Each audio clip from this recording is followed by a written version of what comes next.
paper become waves over time.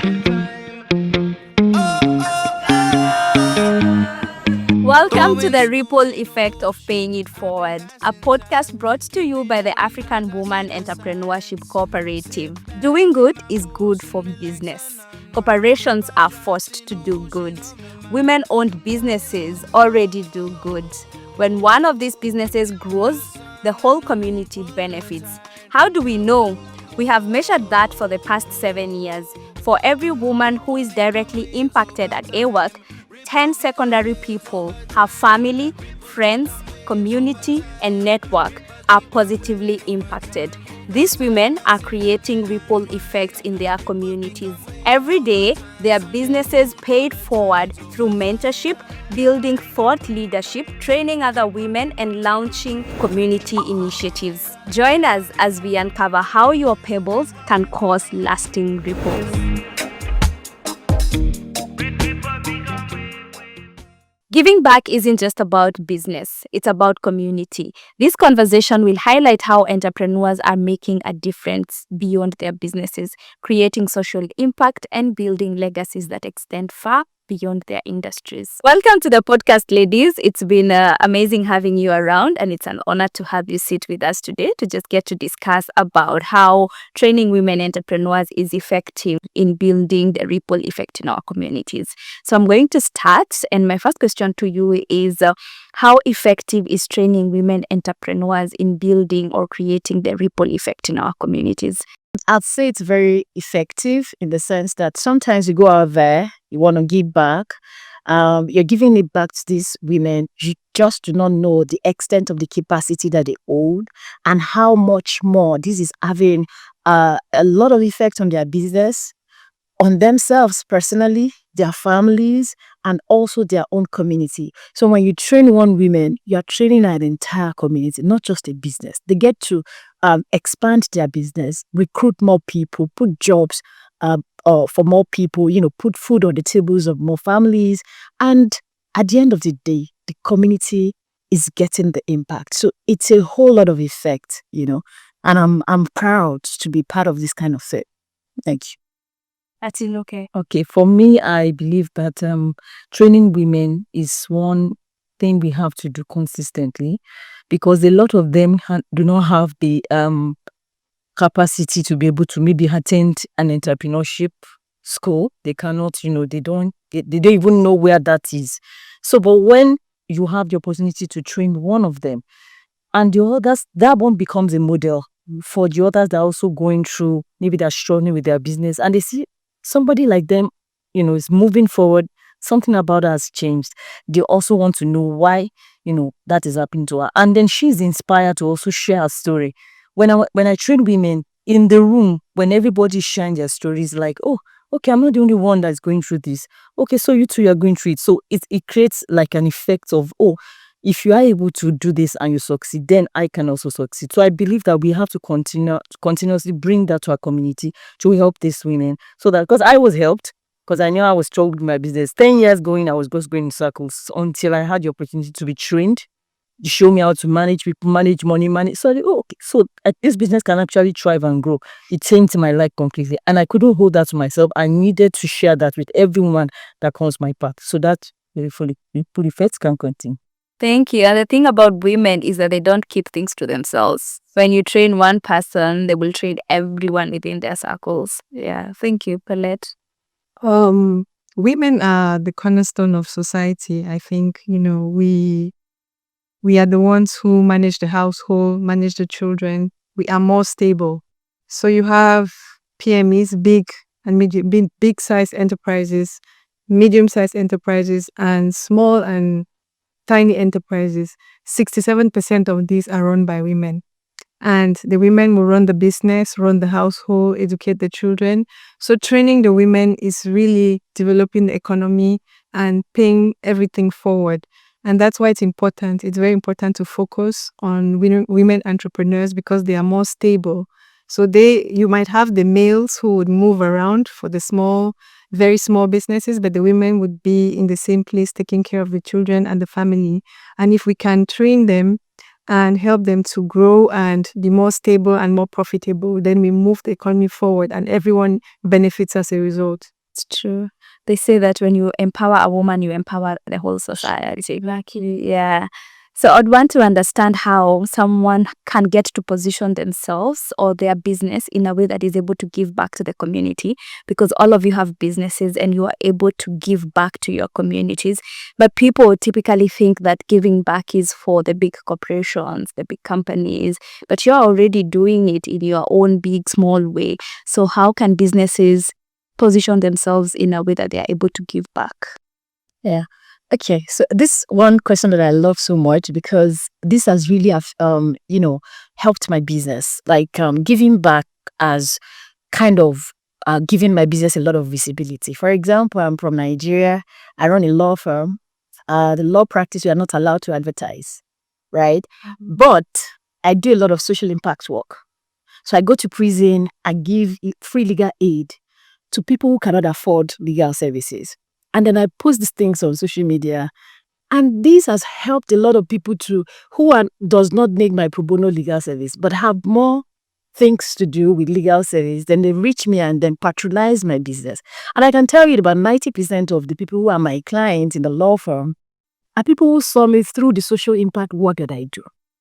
So positioning your business and being intentional about giving back is very good for yourself, for your image. I mean, I've gotten a lot of awards. And this is not because I'm a lawyer, but because of the social impact work that I have done, right? So it has a lot of effect on you as the business owner, on your business. It will help position your business and, give you some form of visibility. And at the same time, what it also does for you is you are happy that you're changing the life of someone. Absolutely. The fact that you're putting smile, for me, in my case, giving freedom, which is the most important, because without freedom, you cannot really even think and can't even imagine anything. You can't dream, right? So, for that, it's been amazing that you do this. Then you see the families of these who come back to you, pray for you. We are very spiritual in Africa. Pray for you. And so it's really a lot. And I always urge business owners to be very intentional about giving back. When you give back to one person, you just would never imagine how much that will bring back to you. So for businesses, how would they position themselves? It's not very expensive. It starts with a very little thing. And always do it in your comfort zone. Don't go out there. I'm a lawyer. I want to do something in the legal space because it's easier for me. It's more affordable for me, right? So do something in your. Don't be thinking too much. So just look inward. It could be one woman, two women. It could be children. It could be anything, depending on the industry that you operate. And just take it one step at a time. Thank you so much. Okay, so for me, I use coaching and mentoring as a tool. I launched it after AWEC. I launched my coaching business, and I, put myself out there that if you have any problem in any area, all the things they taught, I put out there, and women started approaching me. So that, please, I have problem with structure. Can you teach me? So I started mentoring them. Now I have been mentoring, apart from the coaching, I have been mentoring platform. Yes, where women, I also recruited other women like me, and we brought women that needs and match them together. Like we can have 40 women that needs help, 40 women that could provide, training, matching them together on the platform. I learned that we can start a platform like that on the AWEC. So it's been fantastic doing that, to see we graduate them properly. 6 months of mentoring and coaching. So yes, so you can, and that made me visible because it's automatic when you're giving. I also learn from these women also, because you don't know it all. You learn from them, their life, their stories also teach you something, and then it's automatic. The visibility is automatic because you are giving. So it just positions you as a voice in that area. Okay. How can women position their businesses to be able to give back? Yeah, so the way you can position is also to give back. That's it. You give back knowledge. Yeah, you share. When you have something you've been given, so you share with them. That's it. You're not hoarding it. You just give. At times we do free trainings. You can say 100 women register. It's free. We get sponsors to sponsor the training, and then we give them lunch. We give them, and then relax learning And the way AWEC is doing was that really big. Because we get most of these things for free. So we also do that for them by raising helpers. So we position our businesses to give back. And it also grows my business while I'm doing that. People notice, customers notice, people, I guess, speaking engagement to speak everywhere because of this, because of what I do with women. Anything. I think I spoke in like 6 places during IWD, as in different, and some I was paid for speaking. So it positions you as a voice. Once you give back, people also, also comes back. It's a ripple. Thank you. Colette, I'd love you to address the same question, but in a different angle, where women entrepreneurs that their businesses are not so profitable, they probably feel we don't have so much to give, or we are not making as much profit, or I don't have the time. We still have to make the business generate a bit more profit and be stable. What would you have to say about that? I think this is the perfect question for me because it's actually what I was able to do as a business. So I work with men. I work in a very male-dominated industry, but I obviously have women at heart. I wanted to see how I could help women. And on the road to where I go to work, we have like a bus stop where you would have women selling plums and plantains and bread. And to your question, so not really making much, but working extremely hard every day. And I kept thinking, how can I help these women? A lot of them were displaced. The one I actually spoke with at length, who really touched my heart, was a widow. She had 6 kids. They were living in a shack, just made out of zinc. All the mosquitoes. Half of the money she made went to paying for hospital bills. So what came to my heart was to build homes. I built 10 houses for these families, for these underserved families, and just to give them stability, because my idea was to change the families' lives for generations to come, not just in the short term, but for the long term. Give them stability, give them social security, give them, a protected environment where they're not living with so much mosquitoes, and then the kids could go to school because before the women would be roasting the plantains and the kids would be the ones chasing the buses to sell the goods. So if you stabilize a family through the women, then you're able to actually change their lives for generations. You get the kids going to school, you get the mom keeping more of her income. They actually also own the houses, which means that they can use it as collateral and borrow against it as collateral and have more capital to do bigger businesses and change their lives like for generations to come. So to my mind, that was how I saw that I could impact the lives of a small petty trader to become something much bigger than, what she would have been if she didn't have that help that we could give. Yeah. Wow, that is profound. I mean, I could also say that for small business owners, ideally, we always think we are small and we really do not have so much to give. But for me, just like your question, that for a small business who is not really making so much of a profit, I think that the ideal is just don't think too big of it. And what we say, when we say ripple effect, when we say we're giving back, it does not necessarily have to be something entirely big, right? It could be information. It could be, so it does not have to cost you money sometimes. Sometimes partnership, collaboration with other brands can also help you give better to people. For example, if you are into fashion, right, you're a small business owner, you're striving, you have waste that you're, putting out there. You could use that waste and make toys for schools or orphanages. That's a way of giving back. So it does not necessarily have to cost you so much of money. But I believe that as small business owner, if we are so intentional about it, and we can think inward, we'll see that little there that we can give back.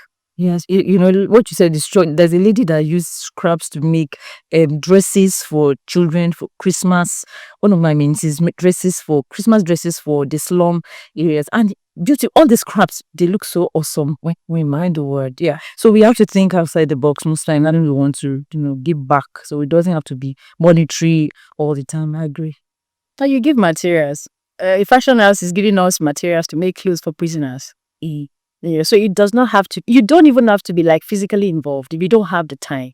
It could be giving out your resources, your materials, your time. So it all depends on what you have, what you can. It does not have to choke you. At the end of the It's all about being creative, absolute willingness to do it. How has your personal experience been training women entrepreneurs? Atinuke, you said you've been called to speaking engagements and all these things. How has that been for you? Yeah, it has grown me also because, it's a demand on me. If I'm going to be speaking, then I got to work on myself so that I bring value to the table. So it has grown me and also giving me the opportunity to collaborate with bigger organizations. Last year, I wrote a proposal to train 22 girls fashion designing, and I was sponsored by Fashion Impact Fund. That's a UN organization, $10,000. Yeah, and it was released. And yeah, so I was able to, the program is still on, and the girls will be graduating in August. So it has given me, visibility and the credibility to be able to collaborate with bigger organizations. It's literally opening doors. Yes. Yeah. Oh, brilliant here. Okay, so yeah, for me too, it has opened a lot of doors, absolutely. Gain more clients. And I say, that's one very strategic one for me because, like I said, I don't have the legal backers to do advertisement. So you just have to rely on referrals. And when people see you devoting your time for free, tell like you can do more. So I've got a lot of big gigs, due to the work that I do for less privileged people. I've gotten engagements to speak. I've gotten into bigger rooms because of the speaking, the trainings that I do. And these women, some of them who can afford to pay for this service are also my clients, right? So it's a win-win, yes, for everyone at the end of the day. But I think the most important part is the fact that it makes you an authority in your field. Yes. Right. So I'm seeing in a different light compared to an average lawyer, right? I'm seeing differently because I'm considered an authority in the field and my industry and my sector. So when something big is coming in that sector, I'm one of the people to be reckoned with. That kind of set. Yeah. You've been able to build your thought leadership aspect as you also build the business and build your brand. Okay. So Colette, can you share a personal experience or a personal realization that you probably came to realize at some point after giving back and realize that it got to benefit you as a person? I think having the privilege to give in itself, it's also a gift. Just being able to give, you're receiving. Sometimes you don't have to give because you're expecting anything in return. You give for the fact that it's good for your soul. And I think for me, it's been more of that than anything else. Just seeing the impact what I've been able to give has on the lives of the people whom I have been able to change is something where I sleep at night and I'm really, happy with myself and fulfilled. And so it's more a question of, yes, I have the experience. I get more experience doing that. I employ more people. Not even just the women, the men who actually help to build the homes and everyone involved. So it's a whole ecosystem you help, a whole ecosystem of lives you touch. And then at the end of the day, you can sit back and say, these are people who are my community because I have helped them. And they also look at me as someone who is a champion for them and can, secure their futures in a way. Yeah. Mm-hmm. Okay, I also wanted to say that for me, it also made me a better teacher. I realized I could teach better, right? So then it helps you give platform to other people who wants to do it but don't have the platform to do it, right? So creating that platform for volunteers to come and give back to people. People want to give back to you, but they don't know how.